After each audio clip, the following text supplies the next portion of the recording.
लेकिन ये मेरे वाली घटिया अनुतम गति में ही स्थित है अपने आत्माओं। ब्रह्म की साधना को यानी काल अपनी साधना को अनुत्तम क्यों कहा? अब यहां विचार करो। श्रीमद् भगवत गीता ज्ञानदाता गीता अध्याय नंबर 4 के श्लोक नंबर 5 और 9 में, गीता अध्याय नंबर 2 के श्लोक नंबर 12 में, गीता अध्याय नंबर 10 के श्लोक नंबर 2 में यह स्पष्ट करता है कि अर्जुन तेरे और मेरे बहुत जन्म हो चुके। तू नहीं जानता, मैं जानता हूं। मेरे जन्म और कर्म अलौकिक है। फिर गीता ज्ञानदाता स्वयं कहता है कि अर्जुन 8वें अध्याय के 13वें श्लोक में कि मेरी भक्ति कर। और मेरी भक्ति का जो मंत्र है श्रीमद् भगवद गीता अध्याय नंबर 8 के श्लोक नंबर 5 और 7 में और 13 में, अध्याय 8 के 13 में, ये इसका निष्कर्ष समझो ऐसा है कि गीता ज्ञानदाता कहता कि अर्जुन तू मेरी भक्ति कर, युद्ध भी कर और मुझे प्राप्त होगा। और मेरे पाने का मंत्र है 8वें अध्याय के 13वें श्लोक में स्पष्ट किया है, ओम इति एकाक्षरम ब्रह्म व्यवहारन मामनुसमरण ये प्रयाति तजम देहम सयाति परमाम गतिम। मुझ ब्रह्म का केवल एक ओम मंत्र है, नथिंग एल्स। यह एक ओम मंत्र है और अंतिम श्वास तक सिमरण करता हुआ जो शरीर त्याग कर जाता है, उच्चारण करके श्रवण करता हुआ शरीर छोड़कर जाता है तो मेरे वाली परम गति को प्राप्त होता है। अब ओम के नाम से जो गति होनी है वो क्या है? क्या मोक्ष होगा? कितना मोक्ष होगा? कि ब्रह्मलोक प्राप्ति होगी। 8वें अध्याय के 16वें श्लोक में गीता जी में लिखा है कि अर्जुन ब्रह्मलोक पर्यंत सभी प्राणी पुनरावृत्ति में है। पुनरावृत्ति का अर्थ है वहां गए हुए प्राणी भी पुनर्जन्म को प्राप्त होते हैं, पूर्ण मोक्ष नहीं होता।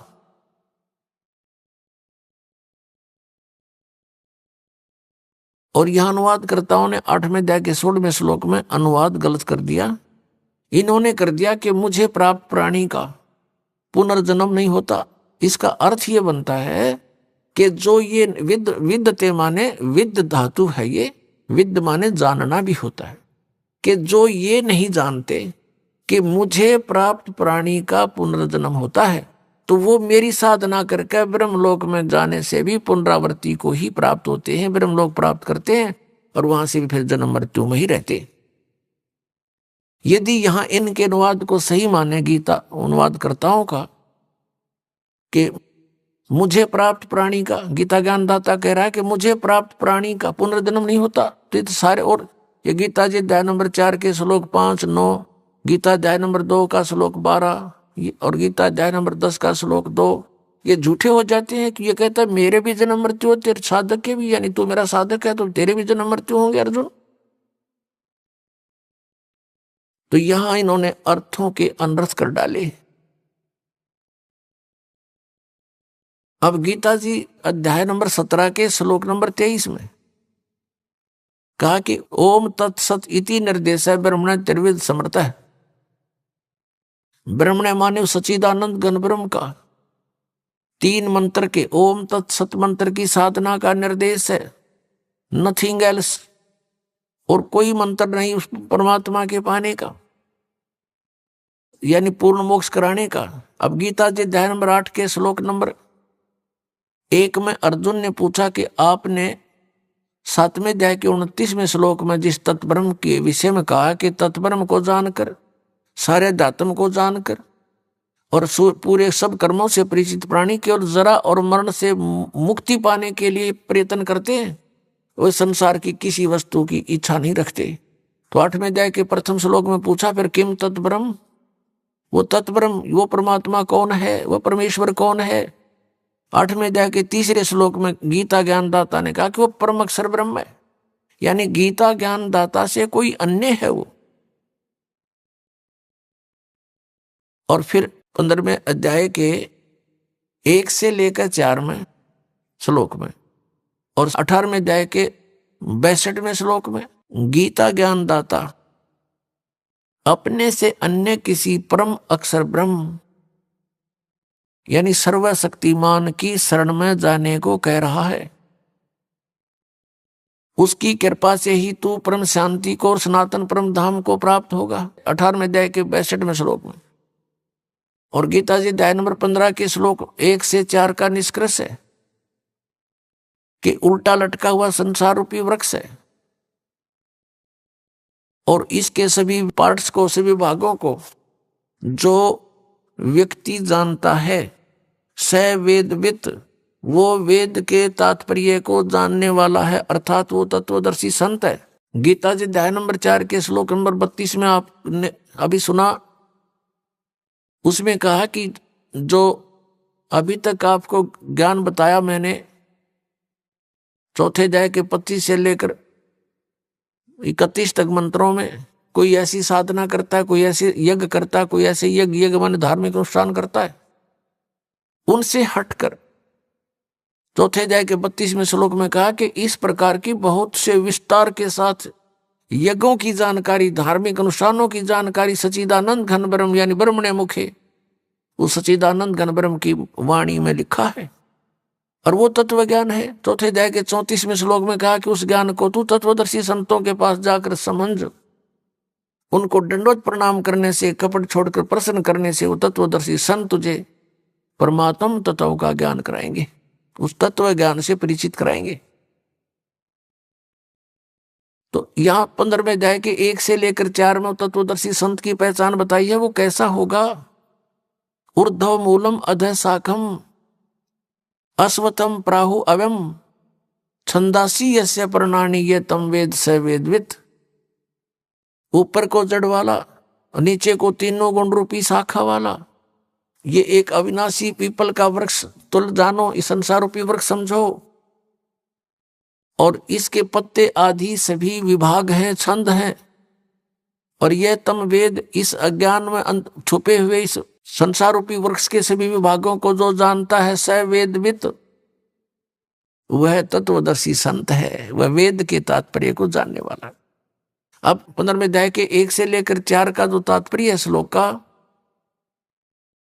कि वो तत्वदर्शी संत है और इस संसार रूपी वृक्ष की ऊपर को जड़ है, नीचे को तीनों गुण रूपी शाखा है, रजगुण ब्रह्मा सतगुण विष्णु तमगुण शिव जी तो शाखा है। गीता ज्ञान दाता कहता है कि इसके बारे में तत्वदर्शी संत बताएंगे। उसने केवल इतना ही कहकर छोड़ दिया है। फिर कहा कि तत्वदर्शी संत की प्राप्ति के उपरांत 15वें अध्याय के 4थे श्लोक में परमेश्वर के उस परम पद की खोज करनी चाहिए जहां जाने के बाद साधक फिर लौटकर कभी संसार में नहीं आते। ये है वो वास्तव परम गति, ये है वो पूर्ण मोक्ष जो परम अक्षर ब्रह्म दे सकता है। ये ब्रह्म नहीं दे सकता, ये काल नहीं दे सकता, गीता ज्ञान दाता नहीं दे सकता।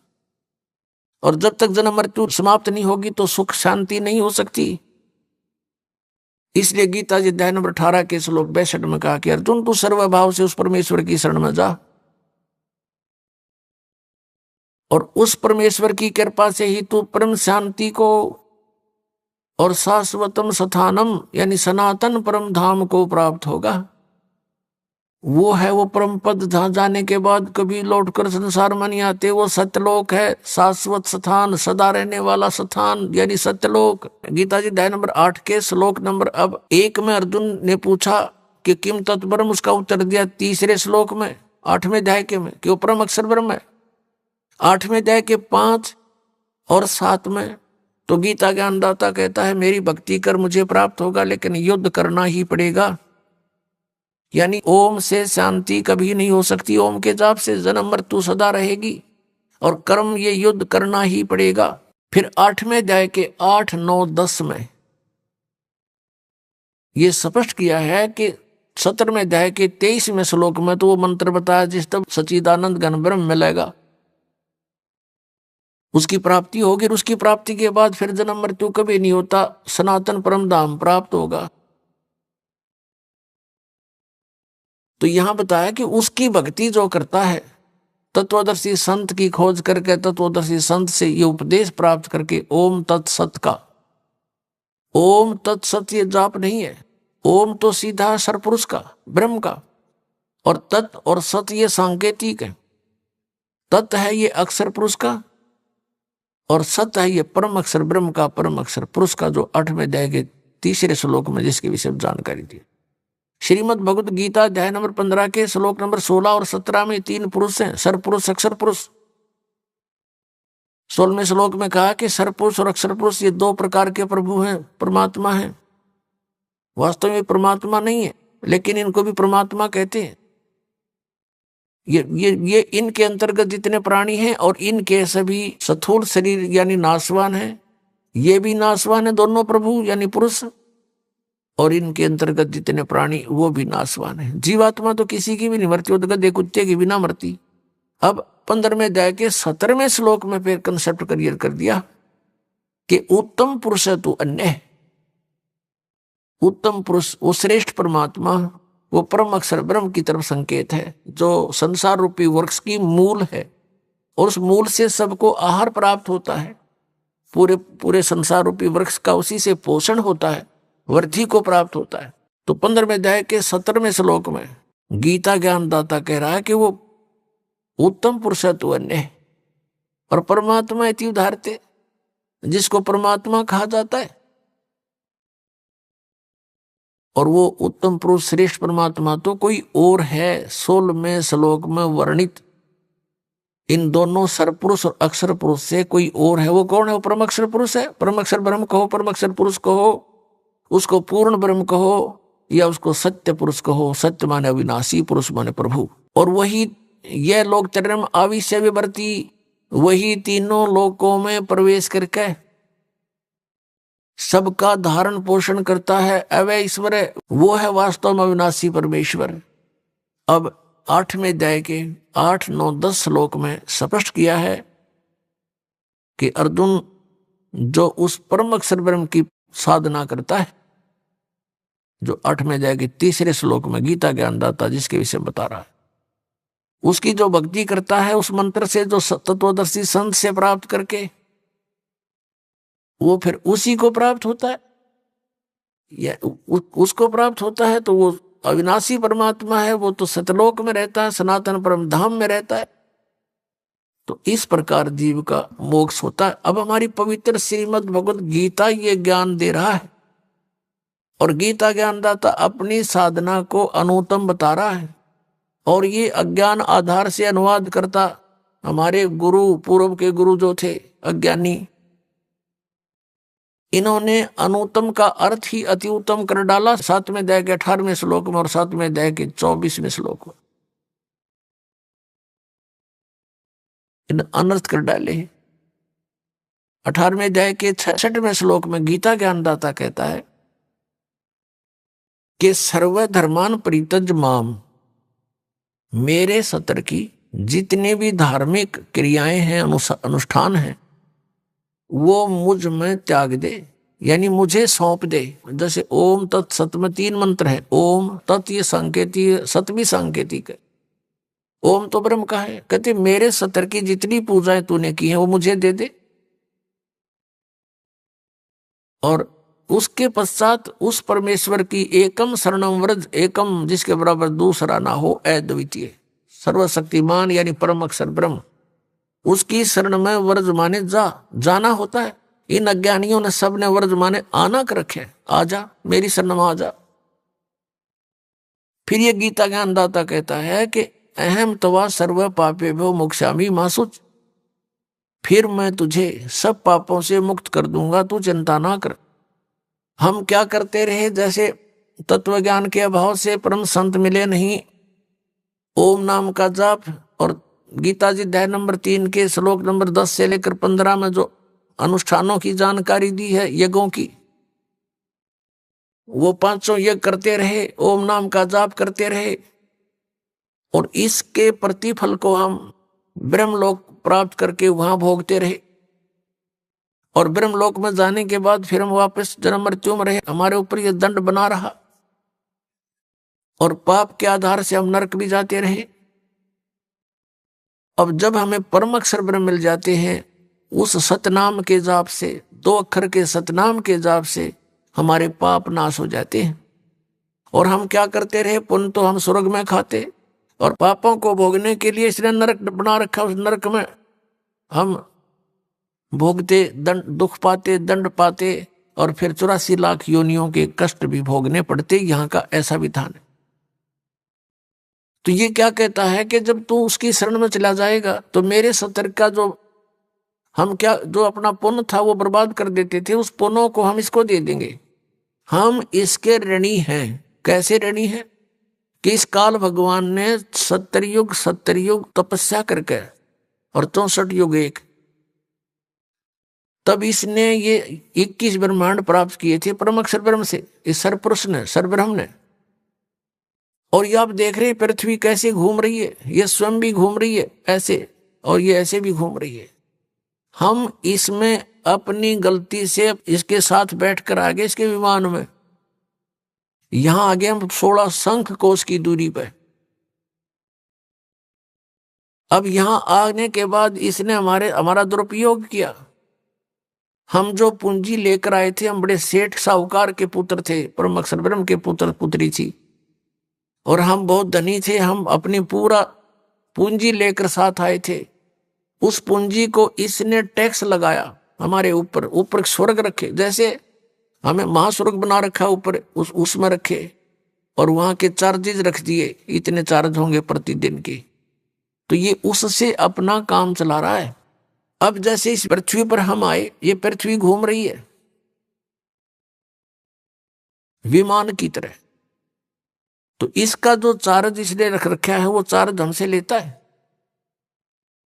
अपने आत्माओं जैसे एक बार ये दास यहां से दिल्ली से पुणे गया था जहाज में, एयरप्लेन में,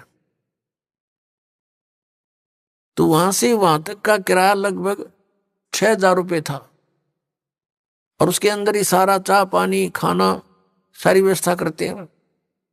और वो 2.25 घंटे लगे वहां से दिल्ली से लेकर पुणे तक के, 2.25 घंटों के उसने 6,000 रुपये चार्ज किए।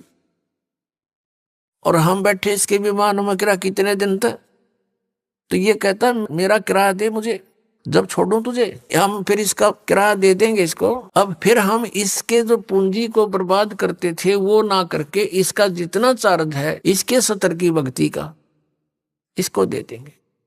फिर ये हमें गधे कुत्ते सुअर नहीं बनाएगा या बांध कर नहीं रखेगा।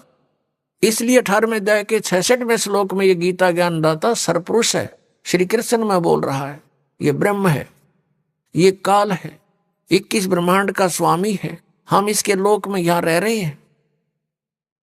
तो ये कह रहा है कि मेरे सतर की सर्वधर्मान परित्यज माम, 18वें अध्याय के 66वें श्लोक, मेरे सतर के सभी धार्मिक अनुष्ठान पूजाएं मुझे दे दे, मुझे त्याग दे, छोड़ दे, मेरा ऋण मुक्त हो, मुझसे मेरा कर्जा दे। फिर एकम शरणम व्रज, फिर उस सर्वशक्तिमान परमात्मा की शरण में व्रज माने जाओ, परम अक्षर ब्रह्म की शरण में जाओ। और इन अज्ञानियों ने सबने अनुवाद कर रखा आओ, यानी गो माने जाना होता है, अंग्रेजी का वर्ड है। और कोई गो माने आना लिखता है, कितना विद्वान होगा वो, अंडरस्टूड है।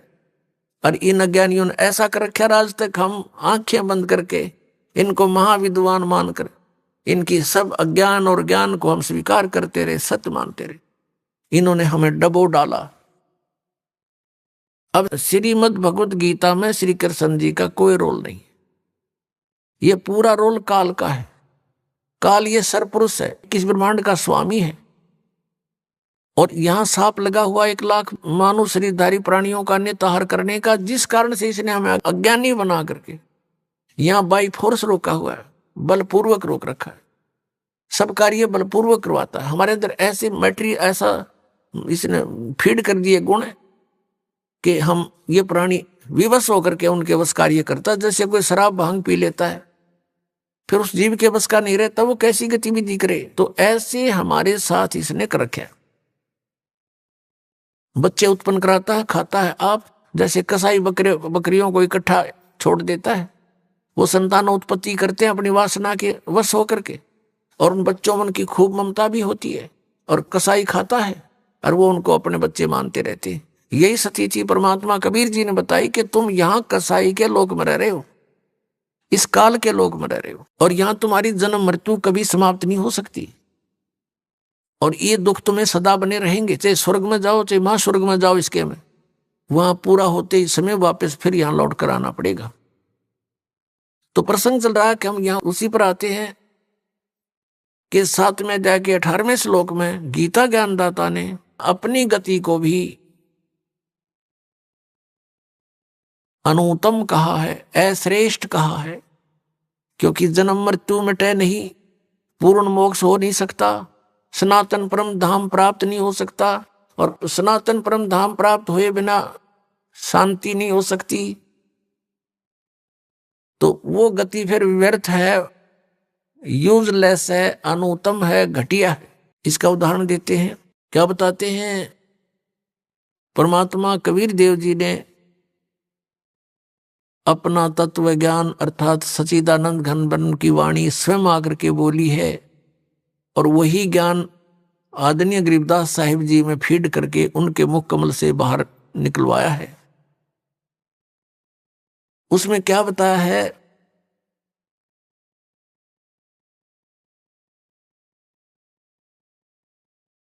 बैतरक सोनी अक्षय करी, चुनक ऋषि स्वर एक, ये दे धारे जोरा फिरे, ये सभी काल के भेख। बेहतर अक्षौणी अक्षय करी, क्षय माने नाश कर दिया, बेहतर अक्षौणी का किसने, चुनक ऋषि स्वर एक, चुनक नामक एक ऋषिवर ने, ऋषिश्वर, ऋषिश्वर देख कितनी गहरी शब्द लाया हमारे लेकिन इनके साथ।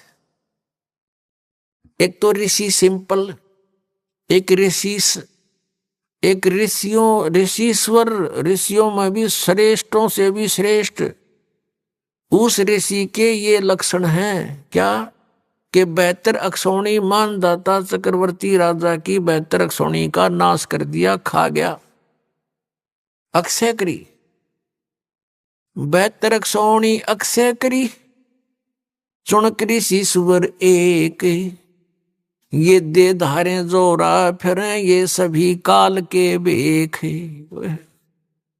दे धारे जोरा, जोरा माने मौत, जिनको तुम ऋषि महर्षि मानते थे परमात्मा कहते हैं, और जो ब्रह्म तक के पुजारी थे, ईश्वर पुरुष के पुजारी थे, ओम नाम का जाप करते थे, वेदों अनुसार वो कहते हम साधना करते हैं, वो काल तक के पुजारी हैं, ब्रह्म तक के पुजारी हैं, काल के भेख हैं, यानी काल के उपासक हैं। भेख होता है उपासक समूह, उसमें से ये एक है। कहते हैं या दे धारे जोरा फिरे, तुम ऋषि समझो, ये तो एटम बम फिरे हैं शरीर दारी, ये मौत फिरे चलती फिरती, जरा सा कोई कह दे उसमें फूक दे, ऐसी सिद्धियों से युक्त है ये, और तुम ऋषि मैं ऋषि मानते हो उनको। तो यहां बताए हैं कि इस काल के पुजारी, इसलिए ये अनुत्तम है ये साधना, कि बेहतर सोनी अक्षय करी, चुनक ऋषि स्वर एक, और ये दे धारे जोरा फिरे, तुम ऋषि को हो, ये तब मौत आंड है, या मौत भटक रही है, तुम्हें जरा सा छेड़ दिया, इसके प्रतिकूल कार्य थोड़ा सा भी कर दिया, वचन से ही तुम्हें भस्म कर दे, और ये सभी काल के भेख हैं। दुर्वासा को पेता समझ न आई नीचे, 56 करोड़ यादव कटे, मची रुधिर की कीचे। परमात्मा बता रहे हैं कि दुर्वासा को पे तहा और समझ न आई नीच। देख आमदे ने दुर्वासा जैसे न महर्षि तोप माने थे, और परमात्मा इनको नीच कहता है, ये इसे नीच थे। कैसे थे कि 56 करोड़ यादव कटे और मची रुधिर की कीच। कीच माने गारा, कीचड़े। ओए होए, ये दे धारे जोरा फिरे सभी काल के भेख है। अब एक समय अभी दोनों उदाहरण सुनाते हैं आपको। अब ये जैसे चुनक ऋषि थे, ये ज्ञानी आत्मा थी। अब फिर आते हैं हम 7वें अध्याय के 16 और 17 और 18 पर। इसमें लिखा है कि 4 प्रकार के साधक मेरी साधना करते हैं। ब्रह्म कह रहा है, गीता ज्ञानदाता सरपुरुष श्री कृष्ण में प्रवेश करके बोल रहा है। कह रहा है कि मेरी साधना नहीं, ब्रह्म साधना भी 4 प्रकार की करते हैं। नंबर 1 अर्थार्थी और जिज्ञासु और ज्ञानी। अर्थ तो होते हैं जो संकट निवारण के लिए वेद मंत्रों के द्वारा ही कोई अनुष्ठान करते हैं, और अर्थार्थी वो होते हैं जो धन लाभ के लिए, अपने व्यवसाय में बढ़ोतरी के लिए, वृद्धि के लिए वेद मंत्रों से ही कुछ जंतर मंत्र करते हैं वो, और किसी और अन्य किसी ग्रंथ से कोई सहयोग नहीं लेते। और तीसरे जिज्ञासु, जैसे परमात्मा की चाहने वाली आत्माएं घर से बाहर निकली, भद्र पुरुष और संतों को मिले, ऋषि महर्षियों से मिले, उनसे ज्ञान प्राप्त करके और स्वयं ही वक्ता बन गए, परमात्मा पाने की चेष्टा नहीं करी। उन जिज्ञासुओं ने ज्ञान ग्रहण करने की इच्छा में जीवन व्यर्थ कर दिया और वक्ता बनकर सुनाने लग गए। ये भी तीनों व्यर्थ बताए हैं। और चौथा ज्ञानी, ये चौथी प्रकार का जो ज्ञानी है, इसके विषय में कहा कि ये मुझे पसंद है और इसको मैं पसंद हूं, इसको मैं अच्छा लगता हूं और ये मुझे अच्छा लगता है। कौन कहता है? गीता ज्ञानदाता। अब गीता ज्ञानदाता इसको अच्छा क्यों बताते हैं? क्योंकि 7वें अध्याय के 12 से लेकर 15 में तीनों गुणों, रजगुण ब्रह्मा, सतगुण विष्णु, तमगुण शिव जी की साधना करने वालों को गीता ज्ञानदाता कहता है कि ये राक्षस स्वभाव को धारण किए हुए मनुष्यों में नीच दूषित कर्म करने वाले मूर्ख मेरी भक्ति नहीं करते। गीता जी अध्याय नंबर 7 के श्लोक नंबर 12 से 15 में तीनों गुण, रजगुण ब्रह्मा, सतगुण विष्णु, तमगुण शिव जी की जो साधना करते हैं और इन्हीं तक जिनकी बुद्धि सीमित है, वो मेरी भक्ति नहीं करते। ये मूर्ख अपनी भक्ति के विषय में बता रहा है, ये 4 प्रकार के करते हैं।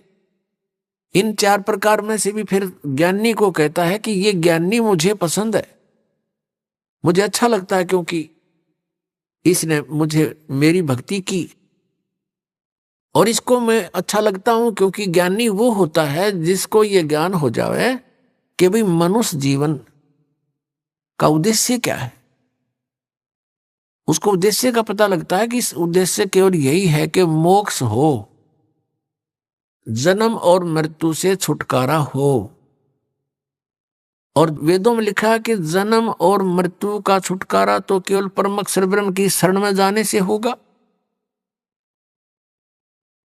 एक विचार करना पुण्यात्माओं, जैसे अभी आपको सुनाया कि 18वें अध्याय के 62वें श्लोक में कहा है कि अर्जुन तू सर्वभाव से उस परमेश्वर की शरण में जा, उसकी कृपा से ही तू परम शांति को और सनातन परम धाम को प्राप्त होगा।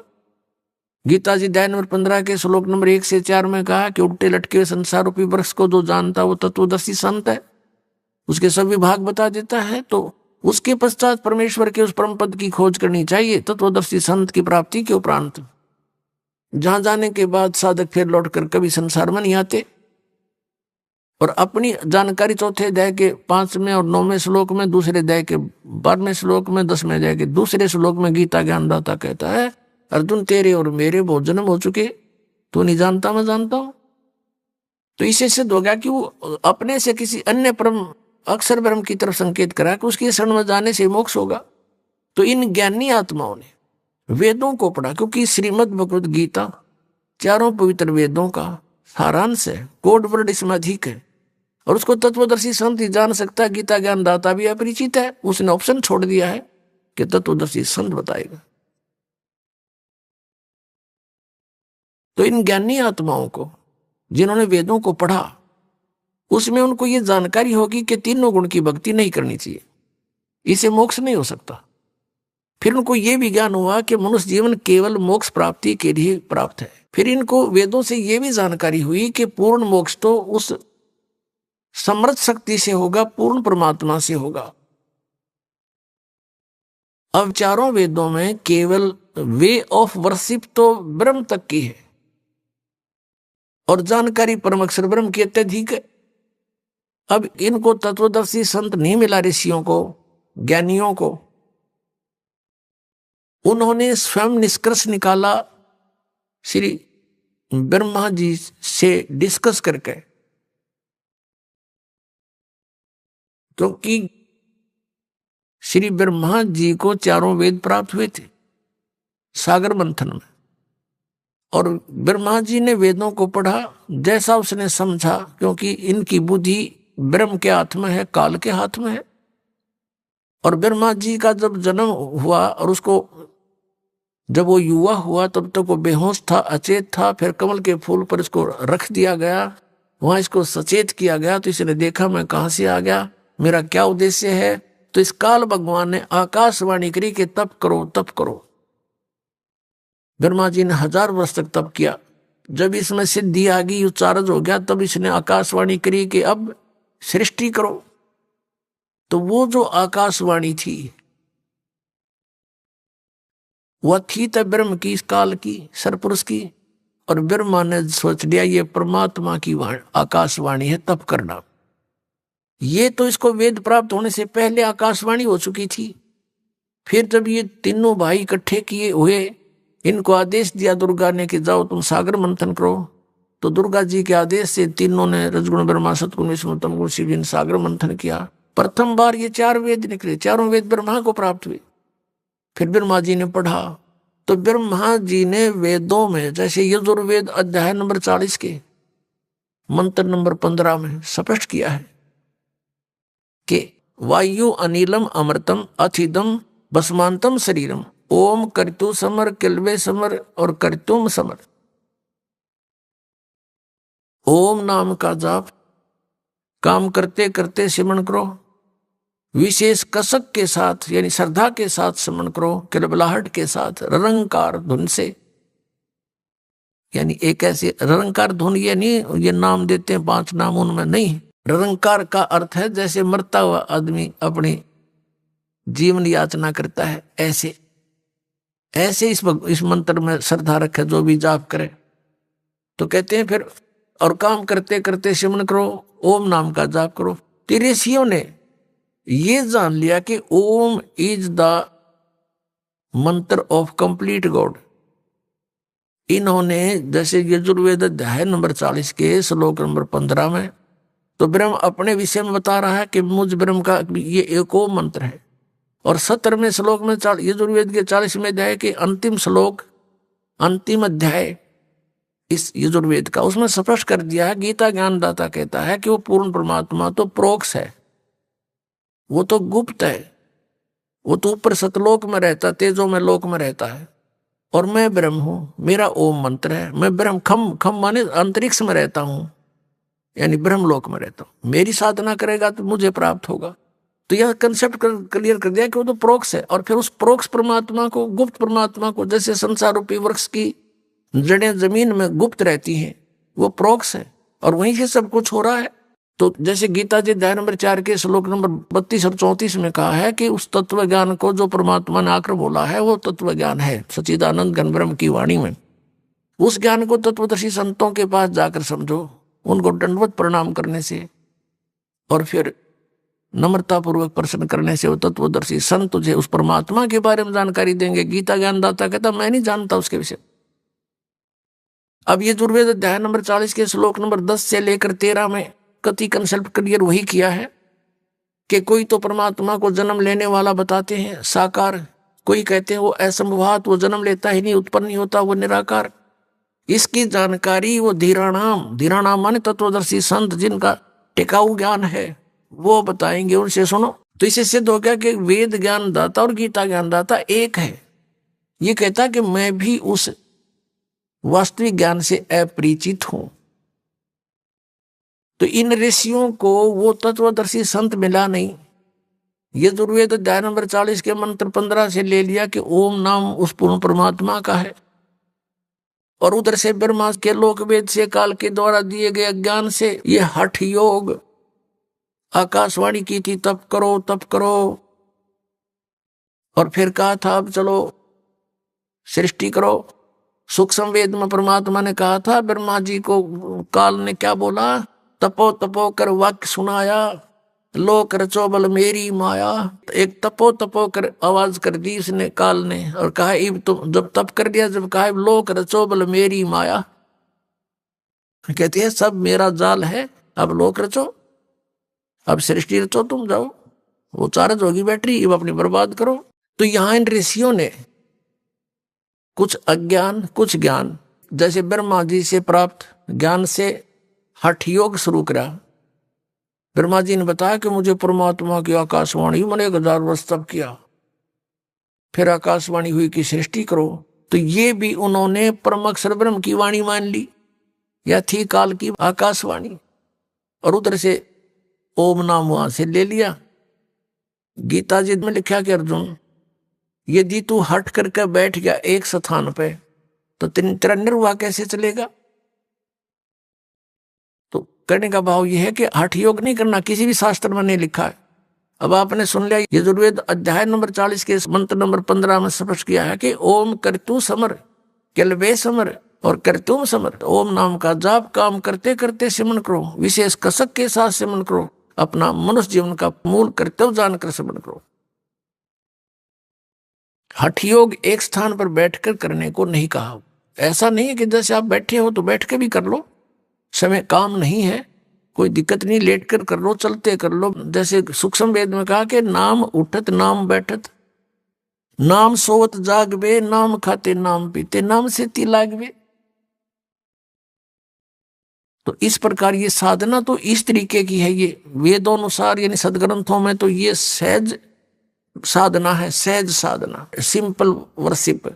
और इन्होंने अपने हठ योग ज्ञान से इसको इतना कठिन बना दिया। कोई तप करता खड़ा होकर, कोई उल्टे पैर करके, ऊपर न पैर नीचे को सिर करके, कोई व्रत रख के, कोई पहाड़ों पर जाता भगवान को खोजने के लिए, और कोई कुछ अन्य मंत्र करता है जैसे हरे कृष्ण कृष्ण कृष्ण हरे हरे राधे राधे श्याम मिला दे। ये गीता जी में है कहीं?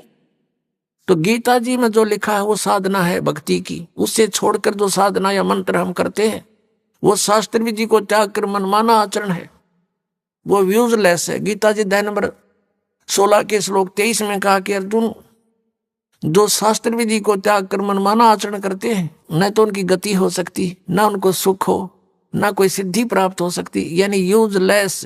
तो गीता जी में जो वर्णित विधि है उसके पाने का जो मंत्र है, और फिर शेष संकेत दे रखा है कि उस तत्वदर्शी संत को पूछो, पता करो, तो वो है साधना करने की। उसके अतिरिक्त हम कोई भी जाप करते हैं, गीता जी में केवल एक ओम मंत्र है, नथिंग एल्स।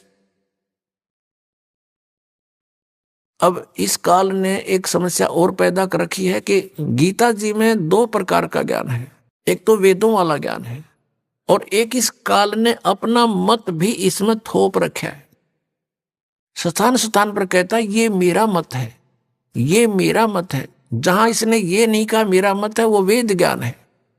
तो इसने 6 अध्याय में लिखा है कि एक एकांत स्थान में बैठकर ऐसा आसन लगाओ जो ना ऊंचा हो ना नीचा हो, और बढ़िया मृगछाला या कोई अच्छा वस्त्र बिछाओ, और नाक के अग्र भाग पर ध्यान लगाओ।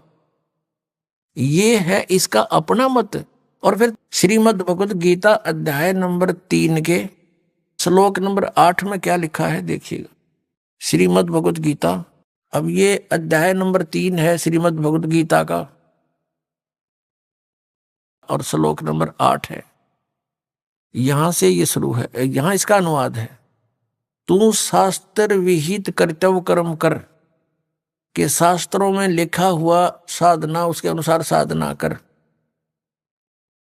क्योंकि कर्मों के न करने की अपेक्षा कर्म करना, कर्म ना करना यानी एकांत स्थान पर बैठ के हठ योग करना की अपेक्षा कर्म करना ही श्रेष्ठ है।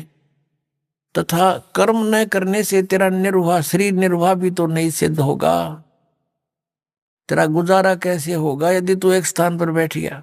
अपनात्मा अभी आपने जो तीसरे अध्याय का 8वां श्लोक देखा श्रीमद् भगवद गीता का, ये है वेद ज्ञान, क्योंकि ये यजुर्वेद अध्याय नंबर 40 के मंत्र नंबर 15 से स्पष्ट मेल खाता है। अब छठे अध्याय के 11वें श्लोक में ये गीता ज्ञानदाता अपना मत प्रोड्यूस कर रहा है। यहां ये कहता है कि एकांत स्थान खोज के और उसके ऊपर वो घना ऊंचा भी ना हो, एक आसन लगाओ, मृग छाल बिछाओ और नाक के आगे देखते रहो, बस ये साधना बता रहा। ये इसका अपना मत है, ये हमने नहीं मानना, क्योंकि जो वेद ज्ञान है वो सत्य है और वेद ज्ञान जो है गॉड गिवन है, प्रभु दत्त है। कबीर परमात्मा ने इस काल के अंतःकरण में फीड कर दिया था इसके कंप्यूटर में, और फिर वहां से निर्धारित समय भर दिया था। उसके बाद अपने आप, जैसे 9 महीने के बाद बच्चा अपने आप बाहर आता है, कोई वश नहीं चलता किसी का, ऐसे ही 5 वेद बाहर आ गए, इसके सांसों के द्वारा बाहर आ गए। उसके बाद इसने पढ़ा, इसने देखा कि इसमें तो तेरी सारी पोल खुल रहेगी, सूक्ष्म वेद भी उसके अंदर था, उसको नष्ट कर दिया। ये 4 वेद रख लिए जिसमें पूर्ण परमात्मा की जानकारी तो है, लेकिन वे ऑफ वर्शिप, पूजा की विधि केवल ब्रह्म तक की है, वो रख लिए। तो वो ज्ञान तो सही है, उसके अतिरिक्त फिर उससे भी हटकर इसने अपना मत कुछ प्रोड्यूस किया है इसमें, तो वो नहीं मानना हमने, क्योंकि वेद ज्ञान गॉड गिवन है, गॉड गिवन ज्ञान है, वो परमात्मा का आदेश है। हम किसी अधिकारी का आदेश पालन करके और कानून भंग करेंगे तो हम दोषी हो जाएंगे, हमने ये भी ध्यान रखना। ये देखिएगा, इसकी सारी क्रिया यहाँ से 10 में से शुरू होती है कि मन और इंद्रियों सहित शरीर को वश में रखने वाले आशा रहित, संग्रह रहित योगी अकेला ही एकांत स्थान में स्थिर होकर आत्मा को निरंतर परमात्मा में लगावे, परमात्मा में, अपने में नहीं। आगे फिर देखो, अब 11वां हमने पढ़ लिया कि शुद्ध भूमि पर एकांत स्थान तो ऊपर पढ़ दिया। कर्म से ये पहले डाब बिछी हो, फिर मृगशाला हो, फिर वस्त्र बिछे हो, ऐसा आसन लावे, ना घना ऊंचा हो ना ज्यादा नीचा हो, इस प्रकार अपने आसन को स्थिर कर स्थापन करे। फिर 12वें में कहा है कि उस आसन पर बैठकर चित्त और इंद्रियों को, क्रियाओं को वश में रखते हुए मन को एकाग्र करके अंतःकरण की शुद्धि के लिए योग का अभ्यास करे। अब 13वें में, छठे अध्याय का 13वां पढ़ रहे हैं। काया, सिर और गले को सम्मान एवं अचल करके, धारण करके और स्थिर होकर अपनी, यानी एक स्थान पर डट कर बैठे। अपनी नासिका के अग्रभाग पर दृष्टि जमाकर अन्य दिशाओं को न देखता हुआ। अब ये हम देख रहे हैं 14वां। ब्रह्मचारी के व्रत में स्थित, भय रहित, भली भांति अंतःकरण वाला, सावधान होकर योगी मन को रोक के मुझ में चित वाला, मेरे में प्राण होकर स्थित होए। अब यहाँ फिर ये इसका मतलब रहा, ये वश में किए हुए मन वाला योगी इस प्रकार आत्मा को निरंतर मुझ परमेश्वर के रूप में लगाता हुआ मुझ में रहने वाली, मुझ में रहने वाली यानी मेरे तक ही सीमित ब्रह्मलोक में जाने वाली परमानंद की परिकाष्ठा रूप शांतिम को अधिगच्छन्ति प्राप्त होता है। अब निर्वाण परमाम यानी मृत्यु के बाद, निर्वाण माने गमन भी होता है, यानी मृत्यु भी होती है, और निर्वाण माने मोक्ष भी होता है। निर्वाण परमामम यानी श्रेष्ठ, मेरे सतर का जो मुझ में रहने वाला जो श्रेष्ठ प्रमाण है, उस शांति को प्राप्त होगा। ब्रह्मलोक में जाएगा ब्रह्म का साधक, और वहां तक, वहां जिसी शांति है वो ततन प्राप्त हो जाएगी। अंडरस्टूड है। अब देखो 6 अध्याय के 16वें श्लोक में फिर ये भी कहा कि अर्जुन, यह योग न तो बहुत खाने वाले का और न बिल्कुल न खाने वाले का। बहुत खाना तो ये है, पेट डडी पक्का खा ले, अंगड़ाई टूटे, भक्ति हो को ना। और बिल्कुल न खाना, व्रत रखना, व्रत रखना भी गीता में मना है। और ये व्रत रखवाओ एकादशी का, ये कहां से लाए? और न बहुत सहन करने वाले, सोने वाले का, और न अधिक जागने वाले का सिद्ध होता है। अब ये साधना भी जो इसने बताई है काल भगवान ने, ब्रह्म ने,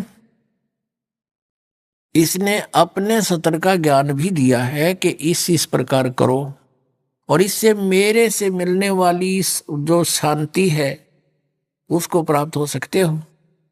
और ब्रह्म से जिसी शांति मिला पता ही है, ब्रह्मलोक में गए, वहां से फिर जन्म मृत्यु में जैसे चुनक ऋषि की चल रही है ये क्रिया, उसके लिए बताया जा रहा है। तो ये छठे अध्याय का है, ये 10 से लेकर और अभी आपने 16 तक पढ़ा। 16 में ये भी कंसेप्ट क्लियर कर दिया है कि व्रत रखना भी व्यर्थ है, और ये एकादशी का व्रत तो बहुत महत्वपूर्ण कर बताते हैं। तो ये लोक वेद है, दंत कथा है, इनकी शास्त्र रहित ज्ञान है, उसके करने से कुछ भी लाभ नहीं होगा। गीता जी अध्याय नंबर 16 के श्लोक नंबर 23 के अनुसार।